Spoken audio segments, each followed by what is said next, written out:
Kale Jonathan exclusive kwoli subscribing liking sharing attention ngatukulenga tuzitambuza fenna mpola nagamba basita bakabi atuba nabo okutanya ensonga ezirumya abantu emitwe ate oli omu ku basajja bennetegereza ku internet awo bagamba ina vision ekyo kiba botandika okuwugira ku kiyindize mukama bakwesigira bagamba ensonga bwezi nnyonnyonyi nange nsanyusa ennyo gyona ate bali kukola dakisatero omulyeruba dakisatero UG liking asapika tugamba yolesa alabisa tambuza kitugamba sinzidde ku studios zakawooma super obadde ze kuba nsonga za byali mwebali eddala bannange kyensanze wano nsi kyeyetaaga being innovative ng'olowooza beyond si kukola bukozi notaleka mukululu nobivaako ndi musanyufu nnyo eri muganda wange kyambadde nammwe mwinonosewo ye producer jo sigamba oli gyono oli owendo kale ffe tetugendagenda mu sports waliwo olutalo olutambula kati social media tulaba kati ate olubamu wa mainstream kitegeeza ne mainstream luyingidde Dr. Kwefu neriripazo mabega kawo Kwefu yavaayo nga ye mulugunya ku live eyo gye bakola kibozibozi sinnakulaba ku live nyinza okuba qualifying abbeera nga ye mulugunya agamba empisi zaaliko n'envuma olulimi lwe bakozesa nga si lulungi neriripazo n'avaayo n'amutabukira n'amugerega bubi nnyo ekintu kino kiki kyoyinza okukyogerako because kati tulaba aliripazo atandise okwogera ebintu nga nti Kwefu byanoonya pazo byalina mu mbeera eyo kiki kyoyinza okukyogerako baganda omu muyimbi munno omulala w'amawulire kyenyinza okugamba kiri kimu eggwanga bwe libalibwa teri kuba indicator naye waliwo ebintu byolabirako nomanya nti kati eggwanga nno likoze eki ligenda bw'olaba nga olulimi lukyuse enneeyisa abantu gye beeyisa ebyali biswaza tebikyaswaza ennyambala y'emmanju kati eri emiryango ebintu biri kifuula nnenge omanyire eggwanga likoze eki ligwa kubanga Dr. Kwefu ensonga gyayogeddeko eyo ne bwe yandibadde nga si Dr. Kwefu okuwemula kulungi si kulungi si kulungi ate social media okusooka ogibeerako weetaaga okusooka okubaako obuyigiriza obw'enjawulo kubanga it's one of the audible channels of communication ways of communicating mu communication skills tulina tetuyita clarity okwogera nga byogera biriki clear ne empathy zozona principles ezo nti tufiiriddwa tojjanga okinambuka tojjanga oluula ng'osanyuka olina okunoolebwa wamu naki enkola ya mpisa ne mu communication olulimi lwokozesa you supposed to mind about the language you're using kubanga bw'obeera ocommunicating ate weecommunicatingiranga gwe obuulira abantu obeera oyogera eri abantu bonna ganda bw'aba akublessinze n'abeera nga akuwadde erinnya kubeere mwami gundi wa mwami ange oba tokyavunaanyizibwa ku gwe nga gwe wabula ne society ne community ebe kuvunaanyizibwako direct ofuna bulungi so kati awo siraba nsobi Kwefu gyaba yakoze ki gyaba yakoze kubanga ekyo tekisaana ye ekifaananyi ekiraga nti bwetto tulina okweyisa ng'abayimbi oba ng'abannayuganda kubanga oba oweereza bannayuganda ofuna bulungi mpozi nga tomanyi bw'ogamba nti simanyi wabeerawo option naye nabo ensonga gye bawa bagamba bwe baba live baba n'abantu over 5,000 nga bali mu kulaba nabo bagamba baweereza abantu era ensonga ze basinga okwesibako nti actually nabadde ndaba Kenzo yabaddeko ekiro n'amuwa amagezi n'amugamba nti boyina bonna tebayinza bbanga tebategeera naye tulaba nga oba oliawo naawe kati nga bw'ogambiza obba tuqualifying okubeera mu audience eyo ekintu okuba nga ndi under qualified oba nga ndi over qualified naye nabo bagamba bakolera bantu kati kankubuleko ekintu kimu nze nange nali manyi nti ababumba vuvuzera ewabeera ewatono basobola okukola vuvuzera nga yonna nnene neno wanene neno waki nesawundi tesobola kufuluma ene waditamininga sawundi kuvuvuzera nga bwe yakula experiment ya vuvuzera ene watono yewaleeta ki wali wanene sawa yewava saawundi wali eri wanene ate wewagifuula lawudi kubeera tugikola ki tugiwulira bulungi kati kitegeeza nti bano ababeera balaba tekitegeeza nti balaba nga banyumirwa waliwo abalaba nga bazze kulaba sunga nga banutinga wasi ne bamanya nti mukulu gundi ama endowooza ye yaluwewere oba endowooza ye yamunguulwa naye nga nabo webali kyogamba abantu bonna ababeera bakuŋŋaanye okufiirwa baba banyulwa wamu n'abagenzi banyulwa wamu ne mulekwa oba bazze okulaba oba kituufu bafudde okitegedde bulungi naye bonna abazze ku mukolo gwaki gwakuziika naye tegeeza nti banyulibwa wamu nammwe bonna so togamba nti byaffe tuli ku ky'abantu nedda ekifaananyi kyojjayo kyekiki kigenda kukuleka wa leero emyaka 10 okuva kati tugenda kuba kufaanana bwe tuti tugenda kubanga era byetwogera exactly naye bibyo bijja kusigalawo ofuna bulungi ate abantu bajja kulwanyisa bino byennyininyini byokola kati bagambe bwatata mweyalinga waba ayogerako eri eggwanga taata wammwe bwati bwe yalinga ayogeranga mu lulimi bweruti future ya music waffe eriwa because kati tutunuulira abayimbi abajja bakuŋŋaana ku mukutu ebigambo ne bitandika okuyisinganya biti naye ate be bayimbi abagenda okubuukingibwa bayimbira abantu mu ngeri eri omwana omuto ayagala okuyimba nayagala kubanga bigas era akkiriza n'okusingawo naye bwakulaba omanyi omuntu yenna waba alina ekintu kyalimu abaako nebiyegonda nga nebi kati nze njagala ni musabira takristiyani siri wakapiira naye mentalite ye ng'omuntu njagalamu okukola kwalina okukola so omuntu ayinza okukoppa kati abaana bagenda kujja nga bakoppa emizege egiriwo kati music abantu gye bayimba kati wetegereze abayimbi kati babeera ku TikTok live oluusi ne mainstream ekintu kye yali yogedde ku mainstream ajja kugenda akyogerewa ku TikTok future esigalawa olowooza ankubireko Jonathan tosobola kulaba mu maaso gy'ogenda otegedde mabega gy'ova olina kusobola kulaba mabega gy'ovudde n'olyoka osobola okulaba byokola ki kyogenda music wa Uganda essira lye yaliko ng'ajja yali music oyo ng'abuulirira nanyonyola abantu embeera ze bayitamu eza bulijjo era ennyimba ezisinga okubeera ez'amaanyi mu bulamu bw'abantu zaalinganga zoogera ku mbeera gye babeeramu obudde obwo kubanga obudde bwe baalimu nakati bwe tulimu obwavu bwaliwo okuva since time untold abapangisa baaliyo ofuna kakati okumanya gye tunagenda nafuna gye tukoze eki gye tuva tuba tulina okurespectinga bonna abasookawo regardless oba yali akola ate oba yali akola ati tulina okubakola ki kubawa ekitiibwa kubanga kiffe kyetusanzeewo bwe bakizimba ate kanaffe kyetuli mu kukola either tuzimba oba tunyweza enkoko oba tutema oba tujjawo ofuna bulungi naye nga tutujjawo olumu nga tetumanyi twesiganye ku butamanya oba nga tugoba trendi tugoba kyeki ekitrendinga kiki ekiriwo kyembambuukira nkoleki ndego kyogamba nti abayimbi bafuuse nnyo aboogezi omuntu ajja kuba takyesunga oyinza obutabanenya nnyo kubanga tebamanyi oyinza okubanga tebakola ki kubanga tebamanyi kubanga n'omuntu ositoovu ebeera eyaka agikwatako naye bamaama kyebakola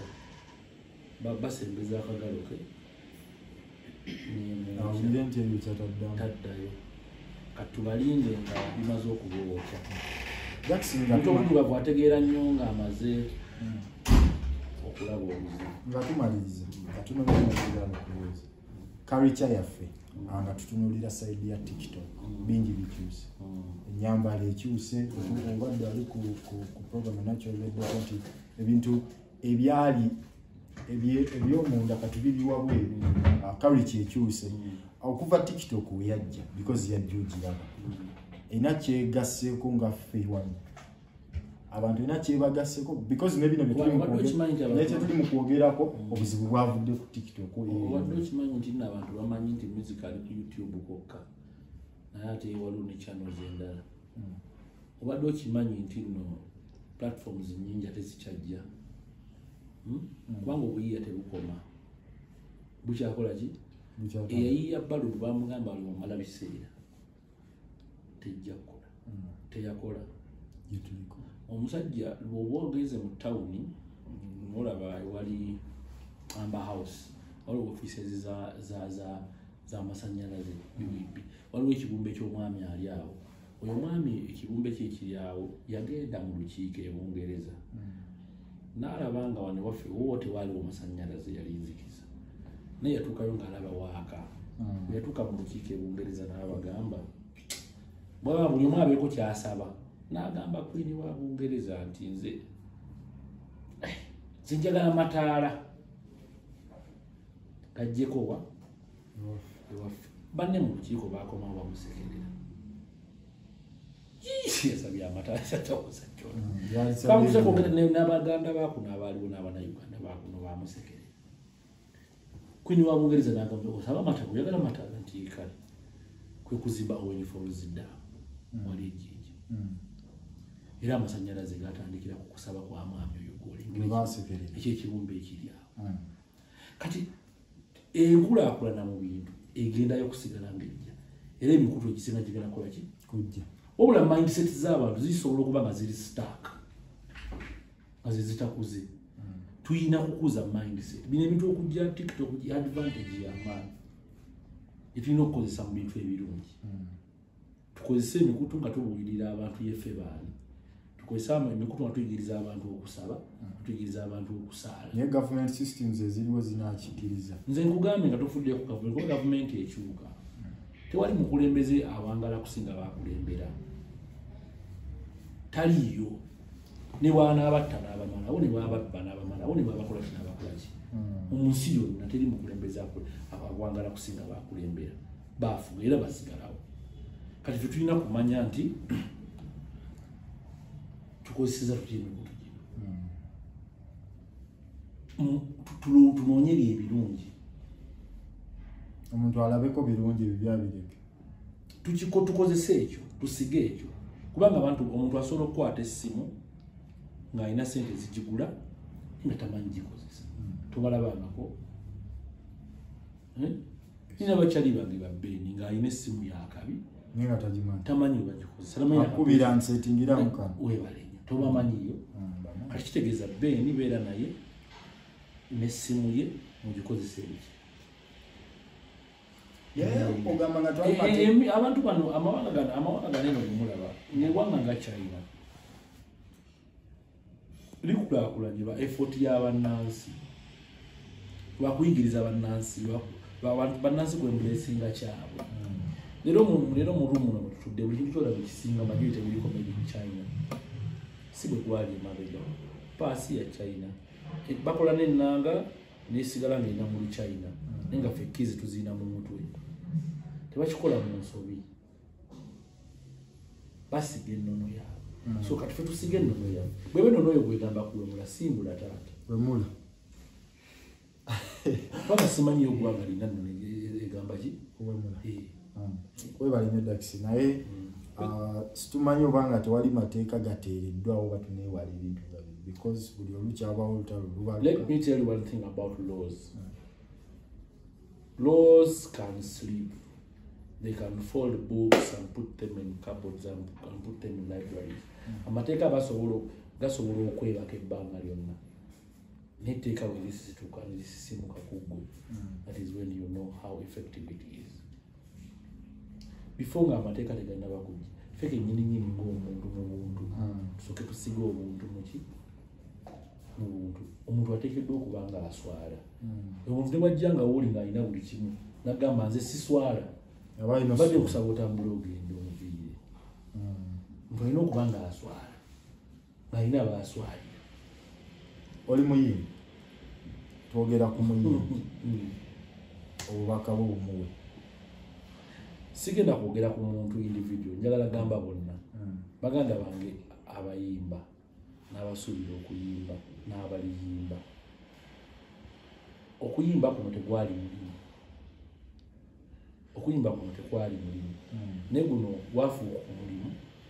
abantu bajja ne bemblessing ekintu kino bennyininyini abali bakola omulimu guno era ekigambo omudongo kyali kivumo nakati kyalwala eyo nno mudongo kyalinga kivumo ne waliwo abakyambaza ekitiibwa nina oluyimba lwa Kafeero lwempiramu ng'agamba edda baagamba nga mwana wani afumbira omudongo ebalenne kati baliwo abantu abaze bambaza omulimu guno ekitiibwa okutuka okubeera nga buli omu agwegomba gubeereko ewuwe buli omu agwegomba abeere nga amukola kati toyambulula omulimu guno naye nga shuwa tuyongera bwongezi gwambaza guggumire ogwambaza otya guggumire nga gwe kenyininyini bebadde ekitiibwa ekitiibwa tebakisaba balina kusooka kukyewa then ne balyoka bakikuwa abantu okigaba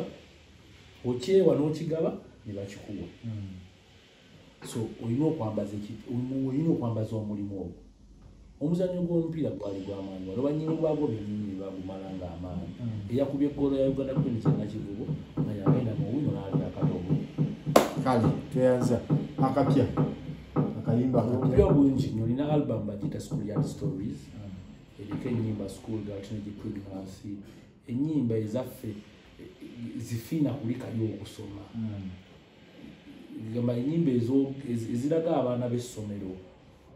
obulamu bw'essomero nti kuba essomero ye society eritamininga ensi yonna bamusomero obudde bwo mubeera ku ssomero mwenna mulimu Ronald nga yalowooza kutoloka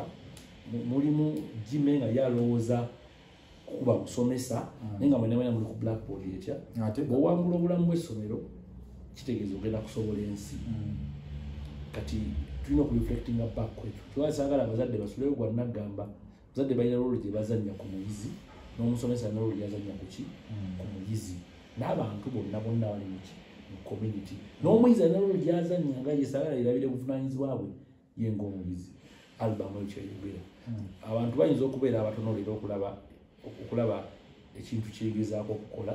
naye ebbanga lyonna bajja kusigala bakola ki bakiraba newendi bankoze ki ekyenjawulo by the way dax kyolina mu bantu nti bakkiriza nti kyolese kyamagezi nekyogedde kyamagezi ekitiibwa kijja kukiddiza Mukama Katonda atwitire basubscribing omukutu gumugambe dentumaliriza kale Jonathan exclusive kyenyiza okwebazaako Jona primary school nagisomera isomero bayitanga Kiyunga Islamic Primary School naye nali nakayingira mu ssomero naye nvudde mu ssomero eddungi nengenda mu ssomero ebbi kubanga nagenda mu ssomero ng'abayizi bana be bambadde engatto nga klasi nalina engatto kuba nze nali nvudde ku Buganda Road nga nentuuka mu classroom ng'erimu abaana 125 aye ne banagamba eyo ye klasi A ye P4A waliwo ne P4B erimu 170 ababiri kati asobola okuddamu pepa n'agiyita bulungi yajja okufuna desike kwatuula kino linnasibiramu nga sikitegeera naye okulwana nnyo giyiti kyenasinga okwagala ku ssomero liri ye school mission gye nasooka okusoma njirabye wano bagiyita quality education and self-reliance for all learners bw'osalawo n'ogamba kokole nga gwe Jona kino kyoli kukola ekyo kigenda okunnyonnyola gwe mu maaso n'osalawo weeveemu okole bwoti wate channel yo oleme gikozesa bintu bitajjansa n'ogikozesa ebintu bwebiti so kintu kirungi nnyo era njagala Mukama tunasaba ku blessing ogende maaso ng'okola era subscribing channel ya muganda wange ono asobola okubeera omuweereza oba producer ow'amaanyi enkya kubanga future nayo enkya eyimiridde ate eno mu bato gye tubeera tuli eddakisatera omuliye rubambaagaliza ebirungi mwenna Allah abakuumi kale subscribing liking sharing ate ensonga tuzitambuze mpolampola